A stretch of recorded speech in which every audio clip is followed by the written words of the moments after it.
Ayub pasal 2. Pada suatu hari datanglah anak-anak Allah menghadap Tuhan, dan di antara mereka datang juga iblis untuk menghadap Tuhan. Maka bertanyalah Tuhan kepada iblis, "Dari mana engkau?" Lalu jawab iblis kepada Tuhan, "Dari perjalanan mengelilingi dan menjelajah bumi." Firman Tuhan kepada iblis, "Apakah engkau memperhatikan hamba-Ku Ayub? Sebab tiada seorang pun di bumi seperti dia yang demikian saleh dan jujur, yang takut akan Allah dan menjauhi kejahatan. Ia tetap tekun dalam kesalehannya, meskipun engkau telah membujuk aku melawan dia untuk mencelakakannya tanpa alasan." Lalu jawab iblis kepada Tuhan, "Kulit ganti kulit, orang akan memberikan segala yang dipunyainya ganti nyawanya. Tetapi ulurkanlah tanganmu dan jamahlah tulang dan dagingnya. Ia pasti mengutuki engkau di hadapanmu."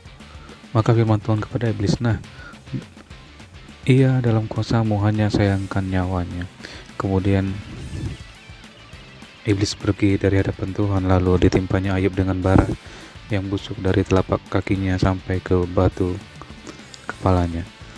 Lalu Ayub mengambil sekeping beling untuk menggaruk-garuk badannya sambil duduk di tengah-tengah abu. Maka berkatalah istrinya kepadanya, "Masih bertekunkah engkau dalam kesalehanmu? Kutukilah Allahmu dan matilah." Tetapi jawab Ayub kepadanya, "Engkau berbicara seperti perempuan gila. Apakah kita mau menerima yang baik dari Allah, tetapi tidak mau menerima yang buruk?" Dalam kesemuanya itu Ayub tidak berbuat dosa dengan bibirnya. Ketika sahabat Ayub mendengar kabar tentang segala malapetaka yang menimpa dia, maka datanglah mereka dari tempatnya masing-masing, yakni Elifas orang Teman, dan Bildad orang Suah, serta Sofar orang Naama. Mereka bersepakat untuk mengucap belasungkawa kepadanya dan menghibur dia. Ketika mereka memandang dari jauh, mereka tidak mengenalnya lagi. Lalu menangislah mereka dengan suara nyaring. Mereka mengayak jubahnya dan menaburkan debu di kepala terhadap langit. Lalu mereka duduk bersama-sama dia di tanah selama 7 hari 7 malam. Seorang pun tidak mengucapkan sepatah kata kepadanya, karena mereka melihat bahwa sangat berat penderitaannya. Ayub pasal yang ketiga. Keluh kesah Ayub. Sesudah itu Ayub membuka mulutnya dan mengutuki hari kelahirannya. Maka berbicaralah Ayub, "Biarlah hilang lenyap hari kelahiranku dan malam yang mengatakan seorang anak laki-laki telah ada dalam kandungan. Biarlah pada hari itu menjadi kegelapan.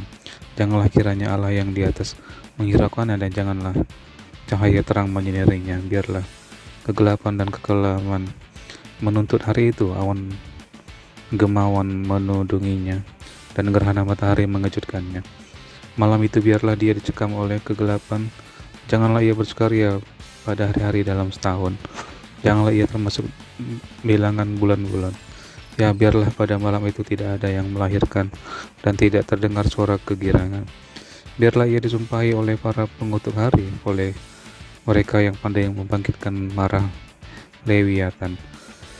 Biarlah bintang-bintang senja menjadi gelap. Biarlah ia menantikan terang yang tak kunjung datang. Janganlah ia melihat berkahnya fajar, karena tidak ditutupnya itu kandungan ibuku, dan tidak disembunyikannya ada kesusahan dari mataku. Mengapa aku tidak mati waktu aku lahir, atau binasa waktu aku keluar dari kandungan? Mengapa pangkuan menerima aku?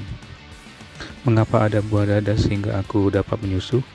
Jikalau tidak, aku sekarang berbaring dan tenang. Aku tertidur dan mendapat istirahat bersama-sama raja-raja dan penasihat-penasihat di bumi, yang mendirikan kembali reruntuhan bagi dirinya, atau bersama-sama pembesar-pembesar yang mempunyai emas, yang memenuhi rumahnya dengan perak. Atau mengapa aku tidak seperti anak gugur yang disembunyikan, seperti bayi yang tidak melihat terang? Di sanalah orang fasik berhenti menimbulkan huru-hara. Di sanalah mereka yang kehabisan tenaga mendapat istirahat, dan para tawanan bersama-sama menjadi tenang. Mereka tidak lagi mendengar suara pengerah. Di sana orang kecil dan orang besar sama, dan budak bebas pada tuannya. Mengapa terang diberikan kepada yang bersusah-susah, dan hidup kepada yang pedih hati, yang menantikan maut yang tak kunjung tiba, yang mengejarnya lebih daripada menggali harta terpendam, yang bersukaria dan bersorak-sorai dan senang bila mereka menemukan kubur, kepada orang laki-laki yang jalannya tersembunyi, yang dikepung Allah.